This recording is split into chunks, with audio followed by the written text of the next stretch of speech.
सबसे पहले हमारे भगवान बुद्ध को नमन और जिन्होंने मुझे ज्ञान सिखाया उन मेरे परम पूजनीय गुरुवर को मेरा नमन। नमो बुद्धाय। भगवान बुद्ध के शरण में केवल देवता और मनुष्य ही नहीं गए, बल्कि ऐसे एक अलग श्रेणी के लोग हैं जो भगवान बुद्ध की शरण में गए। आपने सुना होगा यक्षों के बारे में, राक्षसों के बारे में। तो एक बहुत भयानक एक चंड, एक रुद्र राक्षस था, यक्ष था, ये भगवान बुद्ध का शरण में गया।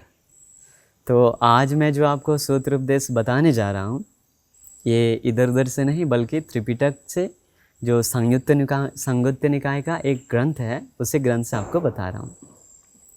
तो ये सुंदर सूत्र उपदेश का नाम है आल्वक सूत्र। याद रखिए, ये सूत्र उपदेश भगवान बुद्ध का मुख से निकला हुआ बुद्ध वचन है। तो हुआ क्या, भगवान बुद्ध के समय एक बहुत बड़ा, एक बहुत घनी आबादी वाला एक शहर था जिसका नाम था आलवी नगर। इसे आलवी नगर में एक राजा रहता। ये राजा पूरा आलवी नगर को देखभाल करता है। तो एक दिन इस राजा का मन में आया, क्यों ना मैं थोड़ा शिकार करने जाऊं। तो ये अपने सिपाहियों के साथ मिलकर के जंगल में गया शिकार करने के लिए। शिकार करने के लिए जब वो गया तो जंगल के जैसे ही अंदर अंदर गया, उसे दूर से दिखाई दिया एक हिरन। मन में आया इसे मार देता हूँ। फिर वो अपना तीर धनुष साध करके सीधा उसे हिरन का पीछा करने लगा।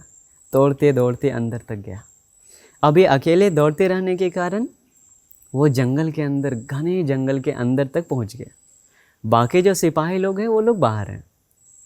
तो ये जंगल के अंदर जाते जाते राजा क्या किया, अंत में हिरन पूरा भटक गया, हिरन भी गुम हो गया, राजा भी रास्ता भटक गया। सोचा, अरे अभी हिरन को भी बिना मारे, बिना शिकार किए अगर मैं वापस लौटा तो लोग मेरा मजाक उड़ाएंगे, तो क्यों ना मैं हिरन को मार कर ही जाता हूँ। फिर वो राजा जंगल के अंदर और ढूंढते गया, हिरन मिला, तीर धनुष उठाया, एक निशाने में हिरन को मार दिया। हिरन को मारने के बाद अभी उसका वो शिकार को वो अपने कंधों पे लोड करके, उठा करके कंधे पे वो फिर जंगल से बाहर निकलना शुरू किया। लेकिन घना जंगल के अंदर वो रास्ता भटक गया। जब वो धीरे धीरे जंगल से बाहर आ रहा था तो जंगल के बीच उसे बहुत भयानक, एक बहुत घना छायादार एक सुंदर बरगद का पेड़ दिखा। इसी बरगद का पेड़, याद रखिए, बहुत विशेष है। इसी बरगद का पेड़ के अंदर, इसी बरगद का पेड़ में वो भयानक यक्ष निवास करता। उसका ये विमान है, महल है। आम इंसानों को ऐसा पेड़ को ऊपर से देखेगा तो कुछ महल नहीं दिखता, लेकिन उन राक्षसों को ये उनको लिए वो एक अलग विमान है। तो ये आल्वक जो यक्ष था, इसी विमान में रहता था, उसी पेड़ में। तो ये बात उसको पता नहीं है राजा को। राजा वो अपना कंधे पे हिरन ले करके बस उस पेड़ के नीचे थोड़ा रेस्ट करने के लिए, आराम करने के लिए बैठ गया। जैसे ही उस छायादार घना पेड़ के नीचे राजा बैठा, तभी पेड़ से चिल्लाना जैसा एक बहुत भयंकर आवाज़ आया। एक राक्षस का चिल्लाने का, हो हो करके पूरा हंसते हुए वो राक्षस बाहर आया। एक बात यहाँ पे याद रखिए, उस राक्षस के पास ऐसा एक बल था, एक ताकत था। अगर उस पेड़ के छाया के अंदर कोई भी लोग आया, तो प्राणी हो सकता है या मनुष्य हो सकता है, कोई भी आया तो वो उसका शिकार बन जाता। तो इसीलिए ये राक्षस सामने आ करके अभी चिल्ला कर बोलने लगा, अरे मेरे लिए तो बहुत बड़ा शिकार आया। ऐसा होने के बाद वो राजा पूरा डर गया।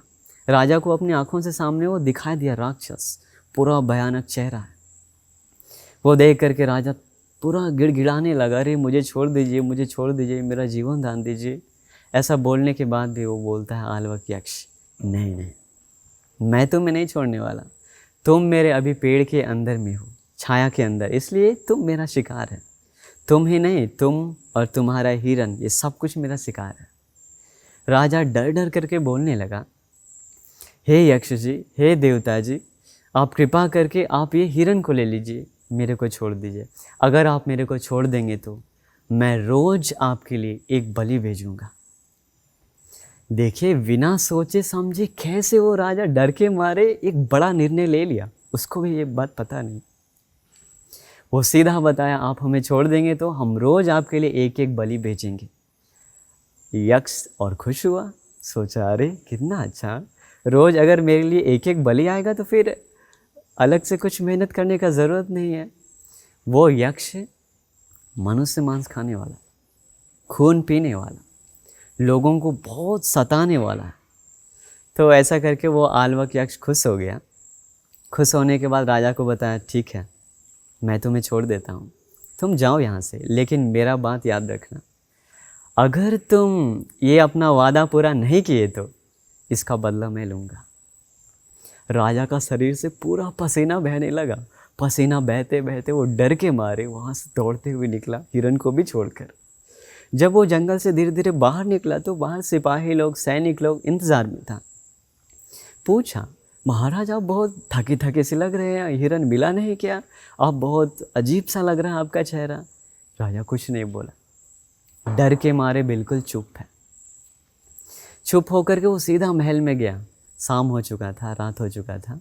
इसके बाद वो जब पलंग पे सोने गया तो याद आ रहा वो राक्षस, पूरा उसका चेहरा, बात, विचार सब कुछ याद आ रहा। इसके बाद नींद भी नहीं आ रहा रात में इसको, पूरा करवट इधर उधर बदल रहा है। अंत में अपना एक विश्वासी मंत्री को बुलाया, बुलाकर सारा बात बताया, जो कुछ भी घटना जंगल में हुआ। मंत्री वो पूछता है महाराज ठीक है आप तो ऐसा वादा किए हैं, लेकिन कोई सीमा रखे हैं क्या, कोई सीमित समय कि इतने समय तक मैं तुम्हें बलि दूंगा? राजा बताया अरे वो तो मैं भूल गया। मंत्री बताया अरे महाराज आप तो बहुत बड़ा अनर्थ कर दी, आपको ये चीज़ पहले ख्याल रखना था, अभी कैसे हम लोग रोज़ उनको बलि देंगे? ऐसा दोनों बहुत और भी मंत्री लोगों को बुलाया, जो दक्ष था, चतुर था। सभी लोग रात में एक मीटिंग करके एक निर्णय में आया कि ऐसा है तो हम लोग बलि के लिए शुरुआत करते हैं। वो उस राज्य में जितने चोर लोग अभी जेल में बंद हैं वो सारे चोरों को एक एक करके बलि के लिए भेजेंगे, ऐसा उन लोग ने निर्णय लिया। देखिए राजा अपना फ़ायदा के लिए आम जनता को भी छोड़ते नहीं, अधार्मिक होगा शायद। तो इसके बाद ये क्या किया, सुबह हुआ, मंत्री लोग गया ढिंडोरा लेकर के जेल के पास और जाकर सबको बताया, चोरों को, कौन कौन चाहता है इस जेल से मुक्त होना। सारा लोग, वो चोर लोग चिल्ला चिल्ला कर हाथ उठाया, मुझे मुक्त होना, मुझे मुक्त होना। तो उन लोगों को बताया ठीक है मुक्त तो हम करेंगे, लेकिन एक एक करके, एक एक दिन एक एक चोर को हम मुक्त करेंगे। ऐसा करके उन लोग प्लान बता दिया और चोरों को बताया एक काम करना पड़ेगा, सबसे पहले तुम्हें स्नान करके और एक बहुत बड़ा एक खीर का एक थाल, वो खीर का थाल भी उस आलवक यक्ष के लिए, वहाँ पे जाकर उसको पूजा के लिए। तो बताया एक बहुत बड़ा एक थाल है, उसमें खीर है, ये थाल को सीधा लेकर जंगल में घना पेड़ है बरगद का, बस वहाँ पे जाकर रखना है और रख कर वहाँ से तुम कहीं भी जा सकता है, ऐसा चोरों को बताया। एक एक करके पहला दिन चोर आया, स्नान करके बड़ा खीर का थाल लेकर अपनी एक कंधे पे रखकर सीधा गया जंगल में, पेड़ के पास रख दिया।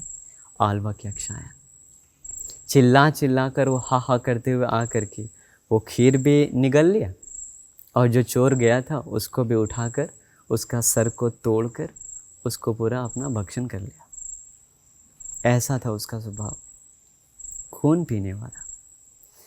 तो ऐसा जब एक एक करके उस जेल में, राजा भी और चिंता, गहरी चिंता में, वो सोच रहा था ये जब चोर लोग ख़त्म हो जाएगा तो हम लोग क्या करेंगे, किसको बलि के लिए भेजेंगे, पूरा टेंशन में। अभी मान लीजिए नॉर्मली उस जेल में एक चोर नहीं है, काफ़ी सारे चोर हैं, तो एक एक चोर को रोज़ उस जंगल का पेड़ के पास भेजता गया खीर का थाल लेकर, सारा चोर लोग मर जाता था। इसके बाद वो चोर लोग जाते गया, अंत में वो जेल जो है खाली होने लगा।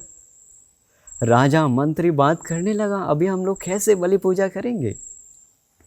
इसके बाद वो लोग एक निर्णय लिया, जैसे ही चोर का संख्या समाप्त होगा हम लोग बूढ़े लोगों को पकड़ेंगे, जो लोग बूढ़े हैं, चल नहीं पाते हैं, दांत वगैरह टूटे हैं, बाल पके हैं, उन लोगों को उस जगह पे भेजेंगे।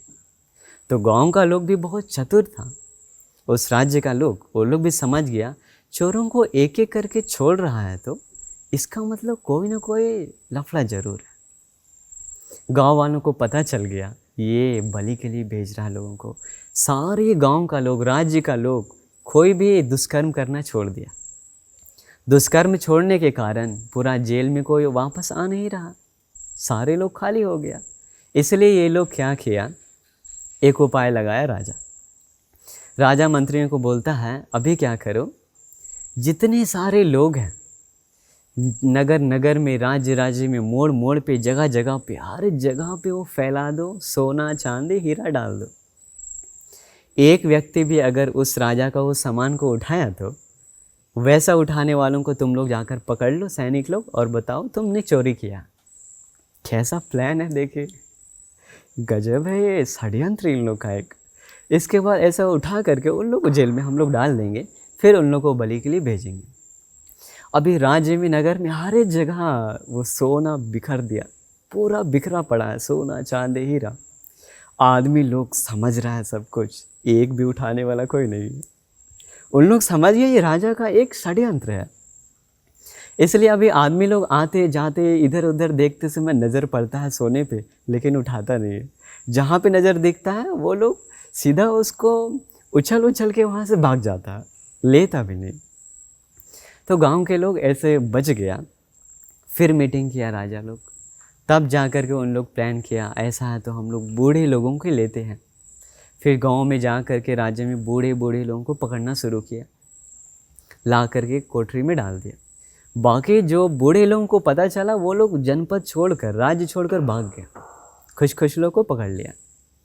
फिर एक एक करके इन लोग को भेजा और एक एक बलि शुरू किया। अंत में बूढ़े लोग भी ख़त्म हो गए। फिर राजा प्लान करता है ऐसा है तो हम लोग छोटे छोटे बच्चों को लेते हैं, जो गोद में है, जो घुटने पे टहलता है, जो दूध पीने वाले बच्चे लोग हैं, उन लोगों को भेजेंगे एक उपाय लगा करके। तो ऐसा छोटे छोटे बच्चों को वो लोग पकड़ना शुरू किया, पकड़ करके डालने लगा। इसके बाद जब माँ, जो जिस मम्मी के पास उनका बच्चा था, जो गर्भवती थी, और जो बच्चा गोद में था, वैसा मालूम को जब ये खबर मिला तो वो लोग सारा राज्य नगर छोड़कर भाग गए अपना बच्चा को लेकर।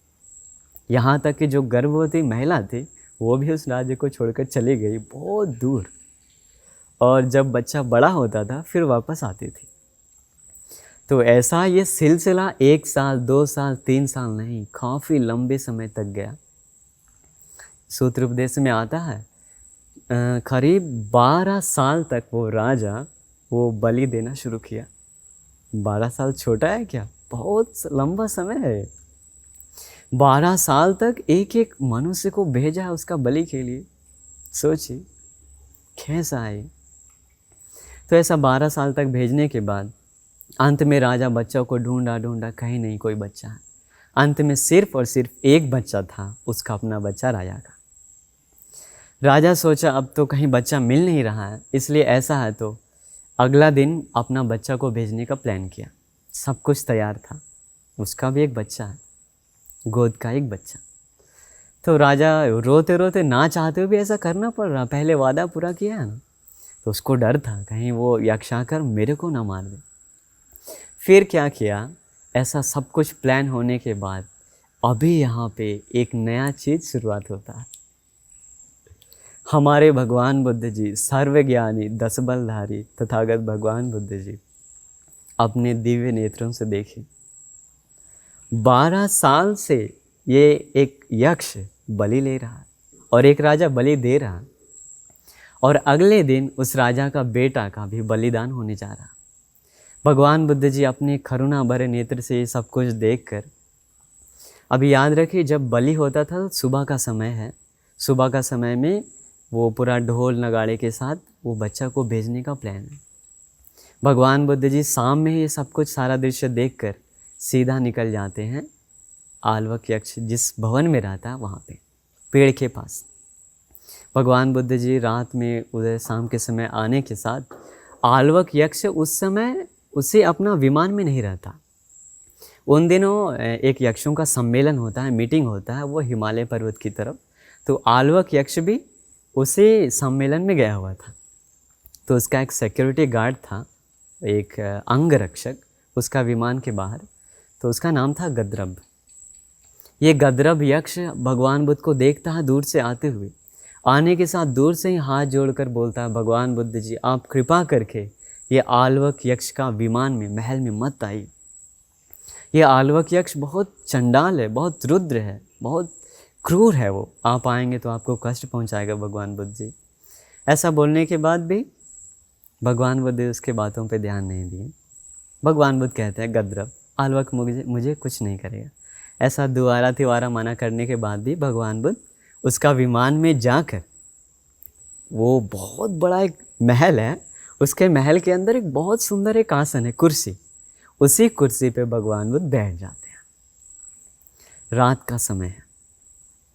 तो उसी दिनों वो मीटिंग के लिए जब आलवक उधर गया हिमालय में, तो और भी 2 यक्ष था, सातागिर और हेमवत। ये दोनों यक्ष भी आसमान से उसी मीटिंग के लिए जा रहा था। जाते समय उन दोनों को नीचे बहुत एक अलग प्रकाश दिखाई दिया। ये सातागिर और हेमवत यक्ष भगवान बुद्ध का शरण में गया हुआ लोग हैं। ये लोग नीचे उतरने के बाद भगवान बुद्ध को देखा, रहे आलवक यक्ष का भवन में है, भगवान बुद्ध पधारे हुए। एक क्षण के लिए उन लोगों को खुशी भी आया और दुख भी आया। ये लोग भगवान बुद्ध को नमन करके फिर आसमान में गया और सीधा गया मीटिंग में उधर हिमालय में। मीटिंग में जाने के बाद जैसे ही आलवक यक्ष सामने मिला, ये दोनों सातागिर और हेमवत यक्ष भगवान बुद्ध, वो आलवक यक्ष से कहता है, आलवक जी आपके भवन में हमारे भगवान बुद्ध जी पधारे हुए हैं, इसलिए आप कृपा करके उनको कोई कष्ट मत पहुंचाइएगा। ऐसा बोलने के साथ आलवक बहुत क्रूर है, बहुत दुष्ट है। जैसे ही उसे सुनाई दिया मेरा भवन में कोई बैठा हुआ, गुस्सा आया। इतना जोर से वो चिल्लाता है, बहुत जोर से। धर्म में आता है उसका वो जो आवाज़ निकालता है वो पूरा जम्बूद्वीप में फैल जाता है। इतना क्रूर का आवाज़, चिल्लाते दहाड़ते पूरा बिजली कड़क जाता है उस समय। और वो सीधा आता है अपना विमान के पास, गुस्सा मन से आ करके देखता है एक श्रमण उनके महल के अंदर एक सुंदर कुर्सी पे बैठा हुआ है। ये देख करके वो गुस्सा हो जाता है। गुस्सा हो करके अभी किसी भी तरह से चाहता है वो श्रमण जो अंदर बैठा है, इसे पता नहीं वो भगवान बुद्ध जी है, सारे लोगों के ज्ञाता है, सर्वज्ञानी, 10 बलधारी, कुछ पता नहीं। ये सोच रहा है एक श्रमण है। इसके बाद ये क्या किया, भगवान बुद्ध जी पे गुस्सा हो करके सीधा चाहता था भगवान बुद्ध को मारने के लिए। यक्ष है, राक्षस है, सामने जो भी है सीधा मारने का मन किया। उसी समय ये क्या किया, अपने बल से, शक्ति से भगवान बुद्ध जी के ऊपर पूरा एक बारिश शुरू किया। और वो बारिश अंगारों का बारिश था। जैसे ही अंगारों का बारिश शुरू किया, वो सारा अंगारा फूलों में बदल कर भगवान बुद्ध के चरणों पे गिरने लगा। इस तरीके से धर्म में आता है वो 9 तरीके से वर्षा शुरू किया।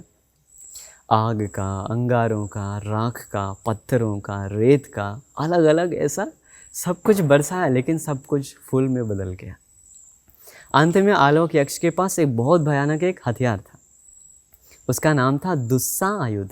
आयुध मतलब वो एक हथियार है उसका, सेफ्टी का। वो सोचा अगर मैं उसका बल कितना है देखिए दुस्सा आयुध का। अगर वो दुस्सा आयुध मतलब वो एक कपड़ा है, वो कपड़ा एक उसका औजार की तरह है। वो कपड़ा अगर आसमान में फेंक दिया तो गुस्सा से हजारों साल, काफ़ी लंबे समय तक वो बारिश आसमान से नहीं होगा। अगर वो धरती पे गुस्सा मन से फेंक दिया तो काफ़ी समय तक ये धरती पे एक पत्ता, एक घास तिनका भी नहीं होगी। अगर वो किसी आदमी पर फेंक दिया तो सर्वनाश। वो अपना हथियार निकाला, दुस्सा युद्ध, भगवान बुद्ध पे फेंका। भगवान बुद्ध पे फेंकने के साथ भगवान बुद्ध का बुद्धानुभाव बल से वो सबसे खतरनाक जो दुस्सा युद्ध औजार था, सौल कपड़ा था, वो भगवान बुद्ध के श्री चरणों के सामने गिर गया। भगवान बुद्ध अपना श्री चरण उसमें पोंछ लिए। ये देख करके आलवक को और बहुत गुस्सा आया। सोचा ऐसे कैसे हो सकता है, बहुत गुस्सा आया। फिर अंत में वो गुस्सा से देखा, क्यों ये महाश्रमण को हम इतना प्रयास कर रहे हैं फिर भी इसे कुछ हो क्यों नहीं रहा। देखा समाधि में बैठा है, साधना में है। साधना में ऐसा वैसा साधना नहीं, मैत्री समाधि में बैठा है। मैत्री समाधि में बैठे हुए लोगों को अगर कोई खतरा पहुंचाता भी है तो कुछ नहीं होता है। और ये तो हमारे भगवान बुद्ध हैं, इन्हें कैसे कुछ हो सकता। इसके बाद ये आलवक गुस्से मन से भगवान बुद्ध को गुस्सा दिलाने के लिए, उनका मैत्री चिंतन तोड़ने के लिए भगवान बुद्ध को कहता है निक्खम समनाति। अभी याद रखिए, अभी ये सूत्र प्रवचन यहाँ से शुरुआत होता है। तो ये सूत्र उपदेश आपको संयुक्त निकाय में मिल जाएगा। तो इसमें वो बहुत गुस्से मन से बोलता है आलवक यक्ष भगवान बुद्ध को निक्खम समनाति, बोलता है ए श्रमण तुम बाहर जाओ। भगवान बुद्ध बहुत दया करुणा से जवाब देते हैं। भगवान बुद्ध कहते हैं साधा उसोति भगवान निक्खमी, ठीक है मैं बाहर जाता हूँ। ऐसा करके भगवान बुद्ध फिर उठ गए, उठ करके उसका विमान से बाहर गए। फिर वो बोलता है पवित्र समनाति आलवक यक्ष, ए श्रमण तुम अंदर आओ। फिर भगवान बुद्ध बोलते हैं साधा उसोति भगवा भावसी। भगवान बुद्ध ठीक है बोल करके फिर वो महल के अंदर आते हैं। ऐसा 2 बार 3 बार भगवान बुद्ध को अंदर बाहर आता बुलाता। वो ऐसा क्यों कर रहा है? क्योंकि भगवान बुद्ध को गुस्सा दिलाना चाह रहा। अगर गुस्सा दिलाया तो वो उसको सर्वनाश कर सकता, लेकिन जो अपने मन से पूरी तरह से गुस्सा को मिटा चुके हैं उसे भला गुस्सा आ सकता है क्या? तो फिर ये आलवक यक्ष 2-3 बार ऐसा किया। चौथी बार जब भगवान बुद्ध अंदर आ गए, कुर्सी पे बैठ गए, तीसरी बार, चौथी बार बोलता है ए श्रमण बाहर जाओ। अंत में भगवान बुद्ध कहते हैं आलवक अब ध्यान से सुनो, मैं यहाँ से बाहर जाने वाला नहीं, तुम्हें जो कुछ भी करना है वो करो। भगवान बुद्ध सीधा जवाब दिए। वो कहता है ठीक है। पंजन तंग समन पुच्छे सामी, वो बोलता है ए श्रमण अभी मैं तुमसे सवाल करूंगा। सचे में न व्याकरी ससे चित्तंग वाते खिपे सामी, अगर तुम मेरे इन सवालों का जवाब नहीं दिए, वो बोलता है चित्तंग वाते खिपे सामी, तुम्हारे मन को मैं विक्षिप्त कर दूंगा।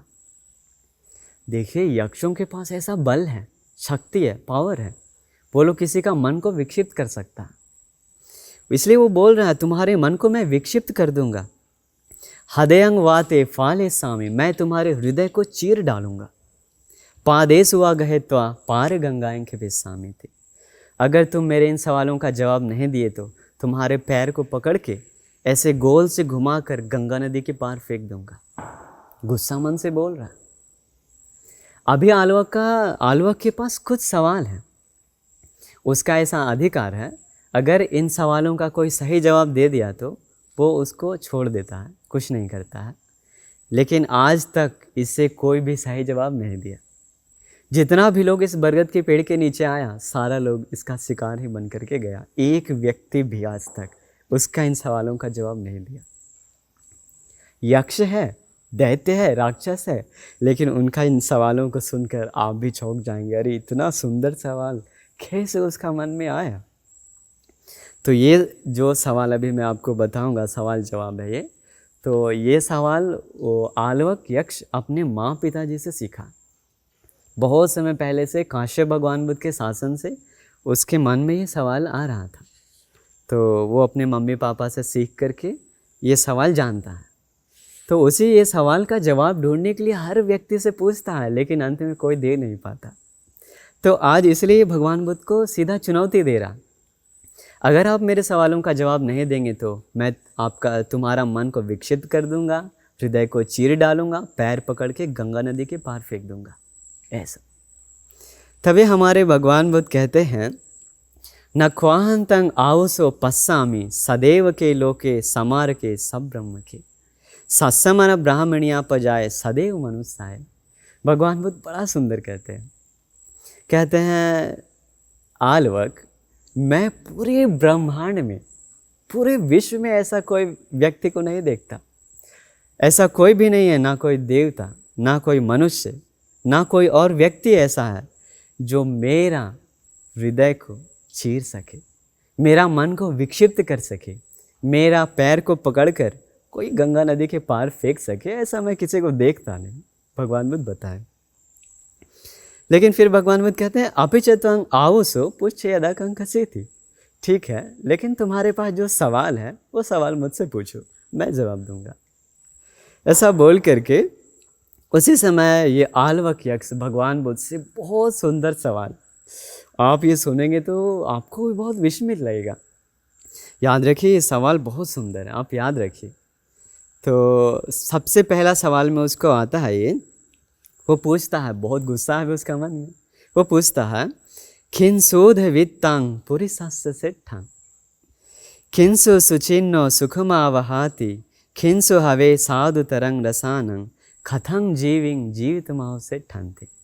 इसका अर्थ है, वो भगवान बुद्ध से पूछ रहा है खिंसोध वित्तांग पुरी सस्य सेठ्ठांग, ये मनुष्यों का सबसे श्रेष्ठ धन क्या है? आप, हम, जो भी दुनिया में मनुष्य है, वो सारे मनुष्यों का सबसे श्रेष्ठ धन क्या है? भगवान बुद्ध कहते हैं सद्धीध वित्तांग पुरी सस्य सेठ्ठांग, श्रद्धा मनुष्यों का सबसे श्रेष्ठ धन है। कितना सही जवाब है। अभी देखिए, श्रद्धा मतलब आम इंसान समझ नहीं पाता है इसको।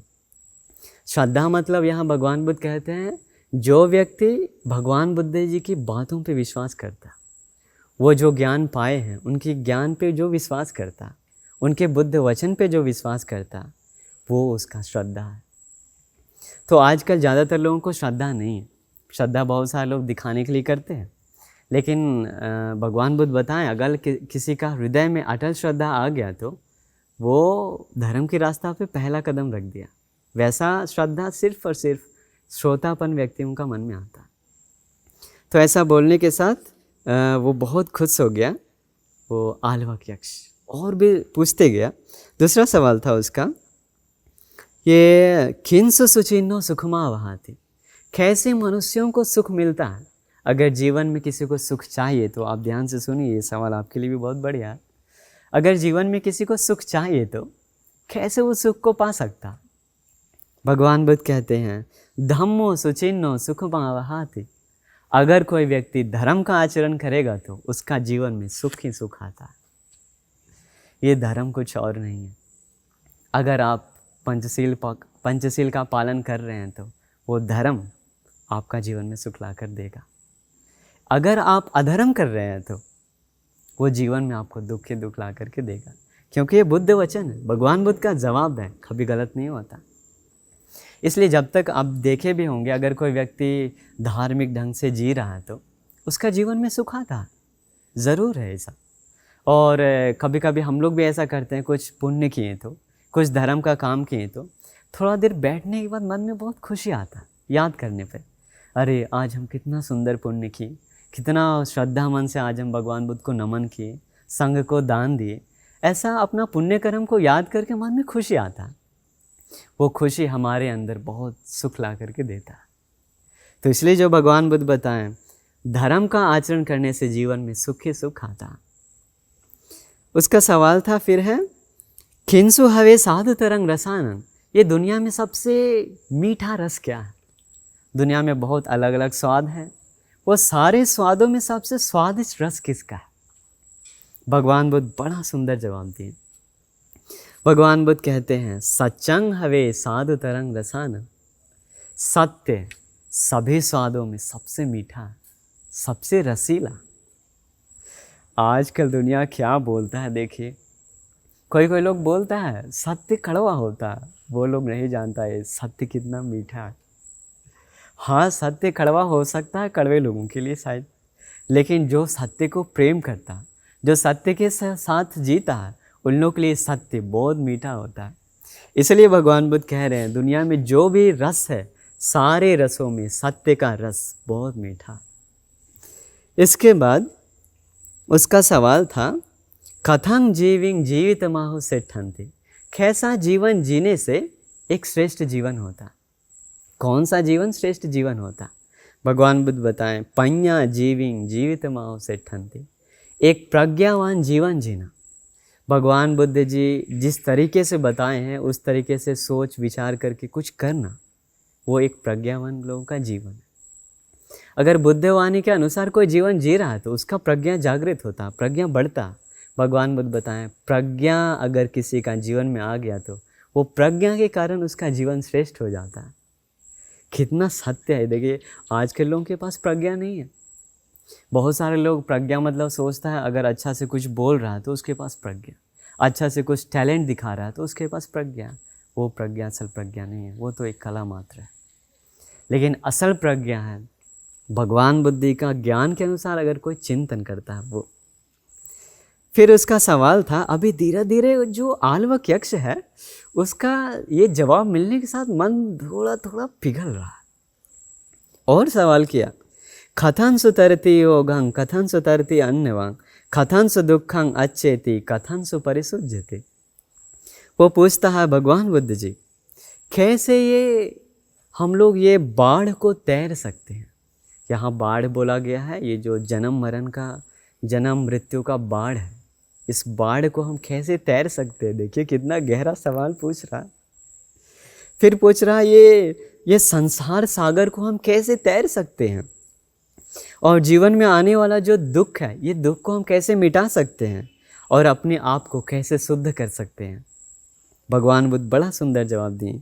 भगवान बुद्ध कहते हैं, श्रद्धाये तरति ओघम, श्रद्धा से ये बाढ़ को तैर सकते हैं।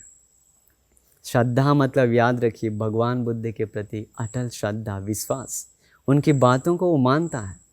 अभी देखिए जैसे हम आपको आलवक यक्ष के बारे में बता रहे हैं तो ये श्रद्धा होना चाहिए आपके अंदर यक्ष के बारे में विश्वास करने का, क्योंकि जिसके अंदर अगर श्रद्धा नहीं है तो अभी जो मैं आपको बता रहा हूँ यक्ष के बारे में, राक्षस के बारे में, शायद वो लोग भी इस बात पे शक करेगा। क्यों? अंदर श्रद्धा नहीं है, इसलिए उन लोग खाली है अंदर से। पहले बताया ना, श्रद्धा मनुष्यों का सबसे उत्तम श्रेष्ठ धन है। वो धन उसके पास नहीं है जो ऐसे बुद्ध वचन पे शक करते हैं। तो इसलिए इसमें भगवान बुद्ध कहते हैं श्रद्धा है तो उसी श्रद्धा से वो बाढ़ को, जन्म मृत्यु का ये जो बाढ़ है जो सारे लोग बहते जा रहे हैं, इसी बाढ़ से वो निकल सकता है, तैर सकता है। फिर भगवान बुद्ध कहते हैं अप्रमाद से वो जन्म मृत्यु का सागर को तैर सकता है। यहाँ अप्रमाद मतलब वो कुशल धर्म में लगे रहता, थोड़ा भी अपने तन मन वाणी से कोई पाप नहीं करता। इसके बाद भगवान बुद्ध कहते हैं वीर्येन दुःखं अच्छेति, अपने आप वो प्रयास करके, मेहनत करके, परिश्रम करके ये अपना जीवन में आने वाले दुख को मिटा सकते हैं। याद रखिए प्रयास करना बहुत ज़रूरी है, वीर्य करना बहुत ज़रूरी है।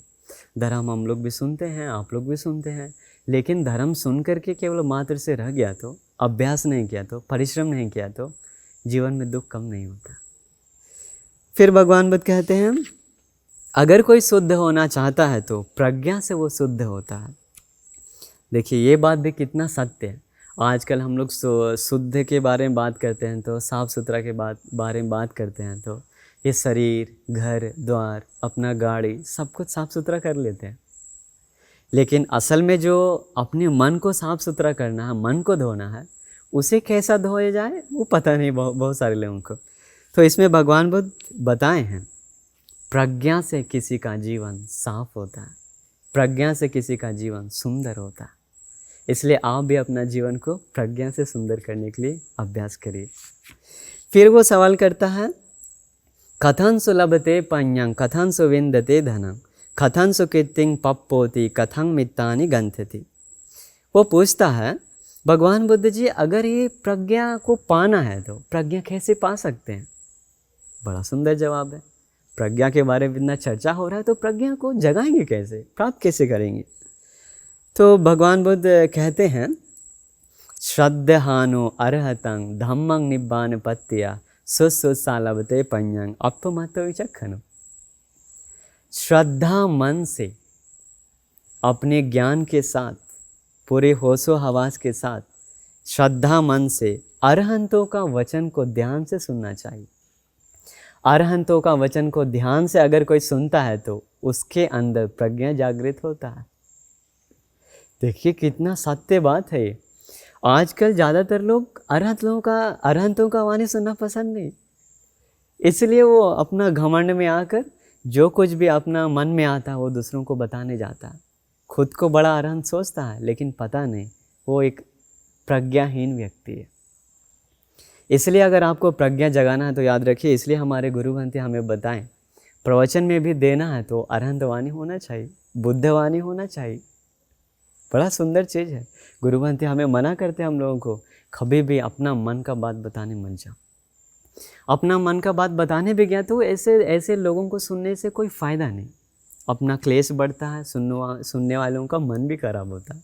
इसलिए हमारे गुरु ग्रंथि बताएं, जब भी प्रवचन देना है तो अरहंतों का वचन और बुद्ध वचन होना चाहिए। तो इसलिए भगवान बुद्ध इसमें बता रहे हैं, अरहंतों का वचन सुनने से, उनका वाणी सुनने से मन में प्रज्ञा जागृत होता है। फिर वो पूछता है कथन सुविंदते धन, मतलब धन, रुपया, पैसा, धन अगर कमाना है तो कैसे कमा सकते हैं। गृहस्थ लोगों के लिए एक सुंदर है ये प्रश्न। भगवान बुद्ध कहते हैं पति रूपकारी ध्रुवा उठाता विंदते धनम। अगर कोई व्यक्ति बहुत सोच समझ के समझदार व्यक्ति है तो, स्थानोचित प्रज्ञा है तो उसके पास, मतलब समय के अनुसार, अपना वो जगह के अनुसार दिमाग लगाने वाला है तो, और ध्रुवा मतलब जिम्मेदार लेने वाला है तो, बलशाली है तो, उठाता विंदते धनम, और उसके अंदर बहुत परिश्रम है तो, मेहनती है तो, वो अपना परिश्रम के कारण और मेहनत के कारण बहुत धन संपत्ति कमा सकता है। तो इसका मतलब अगर कोई अमीर होना है तो उसके लिए ये कारण सुंदर है। जिम्मेदारी लेना पड़ेगा और बहुत मेहनती होना पड़ेगा, सोच समझकर स्थान के अनुसार अपना दिमाग लगाना पड़ेगा। ऐसा है तो वो लोग सीधा तुरंत अमीर बन जाते हैं। बुद्ध वचन है ये। फिर वो पूछता है कथन सुकितिंग पप्पोति। भगवान बुद्ध जी, अगर कोई अपना बहुत प्रशंसा पाना चाहता है तो कैसे प्रशंसा पा सकता है। भगवान बुद्ध कहते हैं सच्चेन कितिंग पप्पोति। अगर उसके जीवन के अंदर सत्य है तो, सत्य की राह पे चलने वाला है तो, सत्य के साथ जीने वाला है तो उसका चारों तरफ प्रशंसा ही प्रशंसा फैल जाता है। फिर वो पूछता है कथं मित्तानि गंथति। अगर दोस्त बनाना है तो दोस्ती बनाने के लिए क्या करना पड़ेगा। भगवान बुद्ध कहते हैं ददं मित्तानि गंथति। दोस्ती बनाने के लिए आपको कुछ गिफ्ट दान करना पड़ेगा। दान देने से मित्रता बनती है। तो इसलिए अगर आपको भी किसी के साथ दोस्ती बनाना है तो शुरुआत करिए कुछ दे करके। ये बुद्ध वचन है, अच्छा दोस्ती बनेगा। इसके बाद वो सवाल करता है अस्मा लोका परंग लोकं कथं पेच्छन सोचति। अगर कोई व्यक्ति इस लोक में और परलोक में बिना शोक से रहना चाहता है तो, मतलब मरने के बाद और अभी ये जो जीवन जी रहा है और मरने के बाद दोनों जीवन खुशी से रहना चाहता है तो कैसे वो रह सकता है। देखिए यक्ष है लेकिन कितना सुंदर सवाल पूछ रहा है। भगवान बुद्ध कहते हैं यस्से ते चतुरो धम्मा सद्धस्य घर में सिनो सच्चंग धम्मो दिति चागो सवे पेचन सोचते। अगर किसी के जीवन के अंदर ये चार कारण हैं तो वो चार कारण उसको बहुत सुंदर जीवन बना देता है। बहुत सुंदर कारण। वो मरने के बाद और इस जीवन में, अगले जीवन में कभी भी शोक नहीं करता, मुस्कुराते रहता। वो चार कारण क्या है। सच्चंग धम्मो दिति चागो सवे पेचन सोचते। सत्य के साथ उसे जीना पड़ेगा, पहला। दूसरा भगवान बुद्ध कहते हैं धम्मो, प्रज्ञा के साथ उसको यहाँ जीना पड़ेगा। धम्मो का अर्थ यहाँ पे प्रज्ञावान जीवन है। दिति, बहुत परिश्रमी होना पड़ेगा, बहुत मेहनती। चागो, उसे दान देना पड़ेगा, दानी बनना पड़ेगा। याद रखिए अगर ये चार कारण आप भी अपना लें तो आप इस जीवन में भी खुशी से रह सकते हैं, मरने के बाद भी बिना कोई शोक दुख के रह सकते हैं। क्या है वो चार। सत्य के साथ जीना पड़ेगा, प्रज्ञावान जीवन जीना पड़ेगा, बहुत परिश्रम करना पड़ेगा और दान देना पड़ेगा। आलवक अपने सवालों का जवाब सुनकर बड़ा खुश हुआ। उसके मन में जो बहुत गुस्सा था, वैर था, भगवान बुद्ध का ये सुंदर जवाब सुन करके सारा गुस्सा गायब हो गया। अभी उसका मन में बहुत प्रसन्नता जाग रहा है भगवान बुद्ध के प्रति। वो श्रद्धा मन से हाथ जोड़ करके भगवान बुद्ध के सामने झुकता है। झुक करके भगवान बुद्ध को कहता है अथायवत में बुद्धो वासाया लविमागमा सोहंग अज्य पजानामि यो अथो संपरायक। वो कहता है भगवान बुद्धि सचमुच में आप मेरा कल्याण के लिए ही इधर आलवी में पधारे हैं। आज मैं जान गया क्या करने से इस जन्म और परलोक दोनों जीवन में खुशी रह सकते हैं। भगवान बुद्धि सचमुच में आप तो महाकारुणिक है। भगवान बुद्धि का गुण गाना शुरू किया। देखिए ये सारा सवाल जवाब होने के साथ आलवक यक्ष अंतिम सवाल का जवाब होने के साथ वो एक श्रोतापन, एक श्रावक भगवान बुद्धि का बन जाता है, श्रोतापन हो जाता है। सोचिए कितना गजब है ना। जो इंसान 12 साल से लगातार वो राजा का बलि ले रहा था, इतना क्रूर था, दुष्ट था और हमेशा अपने सवालों में घिरा था, भगवान बुद्धि से इसका जवाब सुन करके ख़त्म होने के साथ वो एक श्रोतापन, एक श्रावक बन गया। श्रोतापन बनने के साथ उसका मन में भगवान बुद्ध के प्रति अटल श्रद्धा आ गया, धर्म के प्रति अटल श्रद्धा आया, श्रावक संघ के प्रति अटल श्रद्धा आया और कभी वो सील तोड़ने वाला नहीं है, निरंतर सीलों में स्थापित हो जाता उसका मन। तो बहुत खुश होकर के ऐसा फिर वो आलवक यक्ष भगवान बुद्ध का शरण में जाता है, हाथ जोड़ करके बोलता भगवान बुद्ध सचमुच में आप तो बहुत महान हैं, आप जिस तरीके से मुझे रास्ता दिखाएं ऐसा दुनिया में कोई भी दिखाने वाला नहीं है। भगवान बुद्ध जी आप अंधेरे में दिया जला दिया जैसा मेरे जीवन को भी आप आलोकित कर दिए, ढके हुए चीज़ को खोल कर दिखा दिया जैसा आप भी मेरे सामने सत्य को दिखा दिए खोल कर, भटके हुए लोगों को सही रास्ता दिखा दिया जैसा भगवान बुद्ध आप मेरे हाथ पकड़ के मुझे सही रास्ता पे लेकर आए। भगवान बुद्ध जी आज से मैं भगवान बुद्ध का, धर्म का, श्रावक संघ का शरण में मरने दम तक शरण जाता हूँ। ऐसा करके हाथ जोड़कर भगवान बुद्ध का शरण में गया। विस्मित नहीं है क्या? इतना क्रूर दैत्य राक्षस भी भगवान बुद्ध का उत्तर पाकर कैसे शरण में गया है? इतना विशेष है ये शरण। आजकल लोग भगवान बुद्ध का शरण में जाता है, बस ऊपर से बोल दिया बुद्धं शरणं गच्छामि, लेकिन फिर भी जीवन वैसा का वैसा। क्या मतलब ऐसा जीवन का? असल में भगवान बुद्ध का शरण में जाना है तो उनका गुण को देखिए, उनका गुण को श्रद्धा मन से नमन करिए।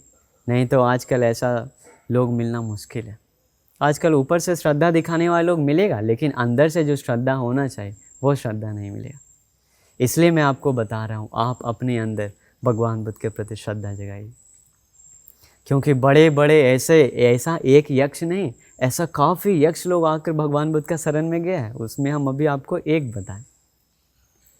तो इसके बाद अभी ये जब जो घटना चल रहा था, भगवान बुद्ध उसका महल में बैठे हैं, रात का समय था, ये सारा सवाल जवाब होते होते सुबह हो गया। सुबह होने के साथ अभी जो उस आलवी नगर का राजा था, अभी वो पूरा तैयार था, बेचारा दुख था, अपना बेटा का बलिदान करने जा रहा था उस आलवक यक्ष को। लेकिन वो राजा को पता नहीं कि अभी वो आलवक यक्ष बदल चुका, हत्या नहीं करता, ऐसा कुछ पता नहीं। और ये भी नहीं पता कि भगवान बुद्ध का विमान में पधारे। वो राजा अपना बेटा को ये गोद में लेकर पूरा ढोल बजाते हुए और खीर का प्लेट रख करके पूरा तैयार था, वो बरगद के पेड़ के पास ले जाने के लिए तैयार है। लाइन से पूरा रानी राजा सब रो रहा है, फिर भी वो बच्चा को ले जा रहा है वो मारने के लिए, बलि देने के लिए। जैसे ही राजा उस विमान के पास गया, उसका महल के पास, विस्मित है।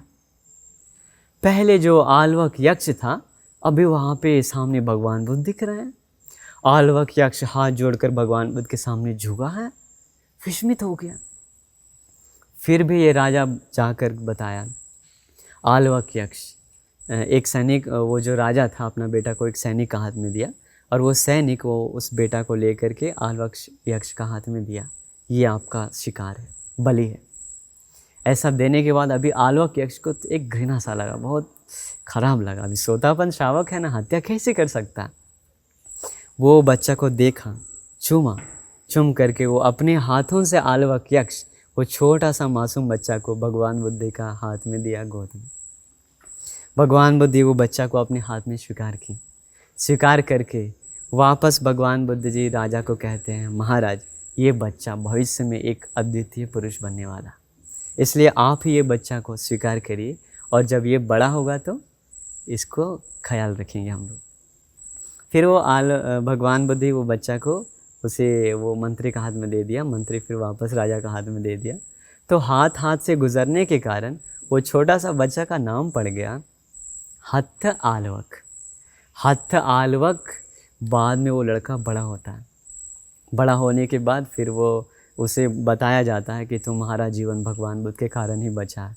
उसको अंदर से बहुत गौर और श्रद्धा जागता है भगवान बुद्ध के प्रति। बड़ा होकर वो अपने 500 दोस्तों के साथ भगवान बुद्ध का शरण में जाता है और एक अनागामी, एक श्रावक भगवान बुद्ध का बन जाता है। हत्थ आलवक कितना महान है देखिए। तो उस समय फिर ये जो घटना हो रहा था, राजा भी था वहाँ पे, भगवान बुद्ध भी है, गांव का लोग भी है, आलवक यक्ष भी है वहाँ पे बैठा हुआ।